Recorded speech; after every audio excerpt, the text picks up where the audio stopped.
ಇದು ನಾನು ಕಳೆದ ವರ್ಷ ಉಪ್ಪಿನಲ್ಲಿ ಹಾಕಿಟ್ಟ ಹಲಸಿನಕಾಯಿ ಸೊಳ್ಳೆ.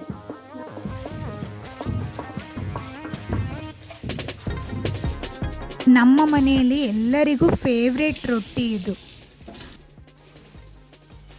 1 ವರ್ಷಗಳ ಹಿಂದೆ ಉಪ್ಪಿನಲ್ಲಿ ಹಾಕಿಟ್ಟಿರುವಂತಹ ಹಲಸಿನಕಾಯಿಯ ಸೊಳೆಯಿಂದ ರೊಟ್ಟಿಯನ್ನು ಮಾಡ್ತಾ ಇದ್ದೇವೆ. ಹಾಯ್, ಎಲ್ಲರಿಗೂ ನಮಸ್ಕಾರ. Welcome to my YouTube channel. Thumbnail ನೋಡಿ ನಿಮಗೆ ಗೊತ್ತಾಗಿರ್ಬೋದು, ನಾನು ನನ್ನ ತವರು ಮನೆಗೆ ಬಂದಿದ್ದೇನೆ. ಇವತ್ತು ನನ್ನ ಅಮ್ಮ ಮಾಡುವಂತಹ ಸಾಂಪ್ರದಾಯಿಕವಾದ ಸೊಳ್ಳೆ ರೊಟ್ಟಿಯನ್ನು ಹೇಗೆ ಮಾಡುವುದು ಅಂತ ನೋಡೋಣ. ನಮ್ಮ ಊರಲ್ಲೆಲ್ಲ ಹಲಸಿನಕಾಯಿ ಸೀಸನ್ ಬಂದಾಗ ಅದನ್ನು ಕಟ್ ಮಾಡಿ ಹಲಸಿನಕಾಯಿ ಸೊಳೆಯನ್ನು ಉಪ್ಪಿನಲ್ಲಿ ಹಾಕಿ ಶೇಖರಿಸಿ ಇಡುವ ಕ್ರಮ ಉಂಟು. ಇದನ್ನು ನಾವು ವರ್ಷ ಪೂರ್ತಿ ಬೇರೆ ಬೇರೆ ಅಡುಗೆಗಳಲ್ಲಿ ಉಪಯೋಗಿಸಿಕೊಳ್ಳಬಹುದು.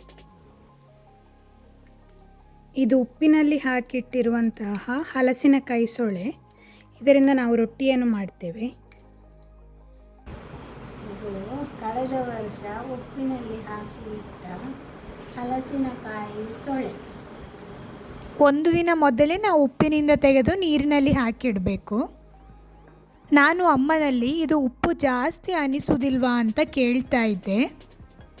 ಉಪ್ಪಿನಲ್ಲಿ ಹಾಕಿ ಇಟ್ಟದ್ದನ್ನು ನಾವೊಂದು 4-5 ಸರ್ತಿ ಈ ಥರ ಸಣ್ಣ ಸಣ್ಣ ಪೀಸ್ ಮಾಡಿ ಇದನ್ನು ನಾವು 4-5 ಸರ್ತಿ ಇದನ್ನು ತೊಳಿಬೇಕು. ನೀರು ತೆಗಿಬೇಕಲ್ಲ, ನೀರು ತೆಗೆದು ತೊಳೆದು ಮತ್ತೆ ನಾವು ಯೂಸ್ ಮಾಡೋದು. ಇದು ನಾನು ಕಳೆದ ವರ್ಷ ಉಪ್ಪಿನಲ್ಲಿ ಹಾಕಿಟ್ಟ ಹಲಸಿನಕಾಯಿ ಸೊಳ್ಳೆ. ನಾವು ಇದರಿಂದ ಮಸಾಲೆ ರೊಟ್ಟಿ, ಉಂಡ್ಲಕಾಳು, ವಡೆ ಮೊದಲಾದವುಗಳನ್ನು ಮಾಡುತ್ತೇವೆ. ಉಪ್ಪು ಸೊಳ್ಳೆಯಿಂದ ಹಪ್ಪಳ ಕೂಡ ಮಾಡ್ಬೋದು. ಪಲ್ಯ ಮತ್ತು ಬೋಳು ಸಾರು ಕೂಡ ನಾವು ಮಾಡ್ತೇವೆ. ನೀರನ್ನೆಲ್ಲ ಈ ರೀತಿ ಹಿಂಡಿ ಒಂದು ಬೇರೆ ಪಾತ್ರೆಗೆ ಹಾಕಿ ಇಡ್ತಾ ಇದ್ದೇವೆ. ಜೀರಿಗೆ, ಬೇವಿನ ಸೊಪ್ಪು, ಮೆಣಸು ಹಾಗೂ ಅರಿಶಿನ ಹುಡಿ. 1 ಕಪ್ ಆಗುವಷ್ಟು ಕುಚ್ಚಿಲಕ್ಕಿ ಇದೆ. ಇದನ್ನು ಕೂಡ ಜೊತೆಗೆ ರುಬ್ಬಿಕೊಳ್ಳಬೇಕು. ಮಿಕ್ಸಿಯಲ್ಲಿ ಇದನ್ನು ರುಬ್ಬಲು ತುಂಬ ಕಷ್ಟ, ಹಾಗಾಗಿ ನಾವು ಸ್ವಲ್ಪ ತರಿತರಿಯಾಗಿ ರುಬ್ಬಿ ನಂತರ ನಾವು ಕಡೆಯುವ ಕಲ್ಲಿನಲ್ಲಿ ಇದನ್ನು ರುಬ್ಬಿಕೊಳ್ತೇವೆ. ಮೊದಲು ಈ ರೀತಿಯಾಗಿ ತರಿತರಿಯಾಗಿ ರುಬ್ಬಿಕೊಂಡೆವು. 1 ಕಪ್ ಕುಚ್ಚಿಲಕ್ಕಿ, 1 ಟೇಬಲ್ ಸ್ಪೂನ್ ಅರಿಶಿನ ಹುಡಿ, 1 ಟೇಬಲ್ ಸ್ಪೂನ್ ಜೀರಿಗೆ, ಬೆಲ್ಲ, ಬೇವಿನ ಸೊಪ್ಪು, ಮೆಣಸು ಹಾಗೂ ತೆಂಗಿನ ತುರಿ. ಇದು ಉಪ್ಪು ಸೊಳ್ಳೆಯನ್ನು ನಾವು ಮಿಕ್ಸಿಯಲ್ಲಿ ಸ್ವಲ್ಪ ತರಿ ರುಬ್ಬಿ ಇಲ್ಲಿ ಇಟ್ಟುಕೊಂಡಿದ್ದೇವೆ.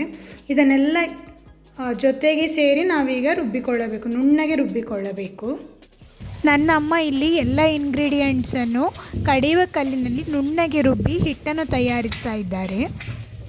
ಕಡೆಯುವ ಕಲ್ಲಿನಲ್ಲಿ ರುಬ್ಬಿ ಮಾಡಿರುವಂತಹ ಅಡುಗೆಗೆ ಎಷ್ಟು ರುಚಿ ಅಲ್ವಾ. ಈಗ ಕಡೆಯುವ ಕಲ್ಲು ಕಣ್ಮರೆಯಾಗಿದೆ ಅಲ್ವಾ, ಮಿಕ್ಸಿ ಗ್ರೈಂಡರ್ ಎಲ್ಲ ಬಂದ ಮೇಲೆ.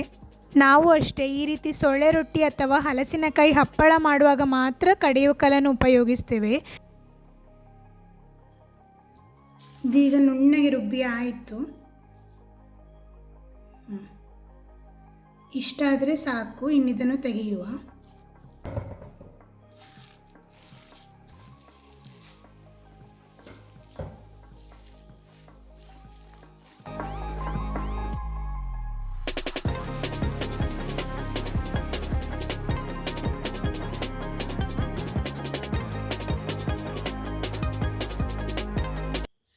ಇನ್ನೀಗ ನಾವು ಸಣ್ಣ ಸಣ್ಣ ಉಂಡೆಗಳನ್ನಾಗಿ ಮಾಡಿ ರೊಟ್ಟಿಯನ್ನು ತಟ್ಟಿಕೊಳ್ಳಬೇಕು.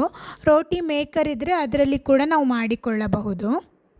ನಾವು ಬಾಳೆ ಎಲೆಯಲ್ಲಿ ಎಲ್ಲ ರೊಟ್ಟಿಯನ್ನು ಈ ರೀತಿಯಾಗಿ ತಟ್ಟಿ ಇಟ್ಟುಕೊಂಡಿದ್ದೇವೆ. ಇನ್ನು ಇದನ್ನು ಬೇಯಿಸಿಕೊಳ್ಳಬೇಕು. ಕಾವಲಿಗೆ ಚೆನ್ನಾಗಿ ಬಿಸಿಯಾಗಿದೆ. ಸ್ವಲ್ಪ ಎಣ್ಣೆಯನ್ನು ಸವರಿಕೊಂಡು ನಾವು ರೊಟ್ಟಿಯನ್ನು ಬೇಯಿಸಿಕೊಳ್ತಾ ಇದ್ದೇವೆ.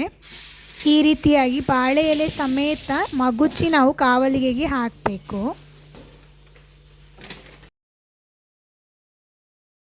ಸ್ವಲ್ಪ ಹೊತ್ತಾದಾಗ ಮಗುಚಿ ಹಾಕೋಣ. ಈಗ ಬಾಳೆ ಎಲೆಯನ್ನು ಸಲೀಸಾಗಿ ನಾವು ತೆಗೆದುಕೊಳ್ಳಬಹುದು. ಇನ್ನೊಮ್ಮೆ ಮಗುಚಿ ಹಾಕಿ ಬಾಳೆ ಎಲೆಯನ್ನು ತೆಗೆದುಕೊಳ್ಳೋಣ.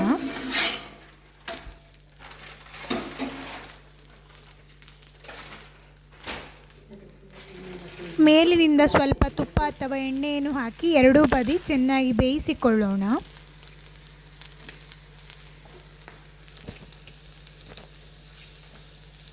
ಚಿಕ್ಕವಳಿದ್ದಾಗಿನಿಂದಲೇ ನನಗೆ ಈ ರೊಟ್ಟಿ ಅಂದರೆ ತುಂಬಾ ಇಷ್ಟ. ನಮ್ಮ ಮನೆಯಲ್ಲೂ ಅಷ್ಟೇ, ಎಲ್ಲರಿಗೂ ಈ ರೊಟ್ಟಿ ಫೇವ್ರೇಟ್. ತುಂಬ ಸ್ಮೂತಾಗಿ ಬರ್ತದೆ, ತುಂಬ ರುಚಿಯಾಗಿರ್ತದೆ.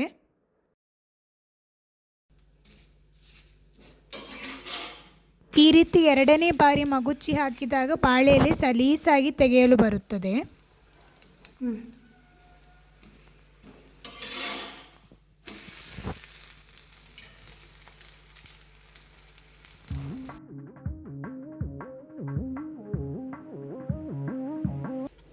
ಸೊಳ್ಳೆ ರೊಟ್ಟಿಗೆ ಬೆಲ್ಲಕಾಯಿ ಅಥವಾ ಕಾಯಿ ಸುಳಿ ಅಂತ ಹೇಳ್ತೇವೆ. ಇದೊಂದು ಒಳ್ಳೆಯ ಕಾಂಬಿನೇಷನ್. ಯಾವುದೇ ತರಹದ ಚಟ್ನಿಯೊಂದಿಗೆ ಕೂಡ ಸರ್ವ್ ಮಾಡ್ಬೋದು. ಬಸಳೆ ಸಾಂಬಾರು ಕೂಡ ತುಂಬಾ ರುಚಿಯಾಗಿರುತ್ತದೆ. ಈ ಸಾಂಪ್ರದಾಯಿಕ ಸೊಳ್ಳೆ ರೊಟ್ಟಿ ಮಾಡುವ ವಿಧಾನ ನಿಮಗೆ ಇಷ್ಟವಾಯಿತು ಅಂತ ನಾನು ಭಾವಿಸ್ತೇನೆ. ಬೆಳಗಿನ ತಿಂಡಿಗೆ ಗಮ್ಮತ್ತು ಸೊಳ್ಳೆ ರೊಟ್ಟಿ ತಿಂದು ನಾನು ಬಸಳೆ ಕೊಯ್ಯಲು ಹೋದೆ. ಮಧ್ಯಾಹ್ನದ ಊಟಕ್ಕೆ ನಾವು ಬಸಳೆ ಸಾಂಬಾರು ಮಾಡ್ತಾ ಇದ್ದೇವೆ. ಮನೆಯಲ್ಲಿಯೇ ಬೆಳೆದಿರುವಂತಹ ಬಸಳೆ ತುಂಬ ಚೆನ್ನಾಗಿದೆ. ನಾವು ಮಾಡುವ ಬಸಳೆ ಸಾಂಬಾರಿನ ವಿಡಿಯೋ ನಾನು ಈಗಾಗಲೇ ಅಪ್ಲೋಡ್ ಮಾಡಿದ್ದೇನೆ, ನೀವು ನೋಡಿಕೊಳ್ಳಬಹುದು. ಮನೆಯಲ್ಲಿ ತೊಂಡೆಕಾಯಿಯನ್ನು ಕೂಡ ಬೆಳೆಸಿದ್ದಾರೆ, ಹಾಗಾಗಿ ತೊಂಡೆಕಾಯಿ ಕೊಯ್ತಾ ಇದ್ದೇವೆ. ಮಧ್ಯಾಹ್ನಕ್ಕೆ ತೊಂಡೆಕಾಯಿ ಪಲ್ಯ ಹಾಗೂ ಬಸಳೆ ಸಾಂಬಾರು ಮಾಡ್ತೇವೆ. ಈ ವಿಡಿಯೋ ನಿಮಗೆ ಇಷ್ಟವಾಯಿತು ಅಂತ ನಾನು ಭಾವಿಸ್ತೇನೆ. ಇಷ್ಟವಾದಲ್ಲಿ ಒಂದು ಲೈಕ್ ಮಾಡಿ ಹಾಗೂ ನಿಮ್ಮ ಅನಿಸಿಕೆಗಳನ್ನು ಕಮೆಂಟ್ ಮೂಲಕ ತಿಳಿಸಿ. ಮತ್ತಷ್ಟು ಹೊಸ ಹೊಸ ರೆಸಿಪಿಗಳೊಂದಿಗೆ ಮುಂದಿನ ವಿಡಿಯೋದಲ್ಲಿ ಸಿಗೋಣ. ಧನ್ಯವಾದಗಳು.